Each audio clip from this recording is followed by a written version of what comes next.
How to add products to collection on Shopify. We want to focus on the left hand side. Here we want to click on products, and from this menu that pops up we will select collections. So first we have to create a new collection. For this we're just going to click on here and we're going to call it amazing images, just as an example here, and new and exclusive. So the collection type we can do manual, automated. It shows us what it's going to look like in the search engine, and I'm just going to click on save here. So after I have created this this collection, I can go back to my collections, and right here, as you can see, we have 0 products.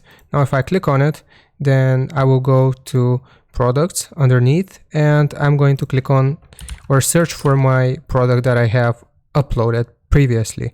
So I called it image. If I want to add this to a collection, I will just check it like so and click on add.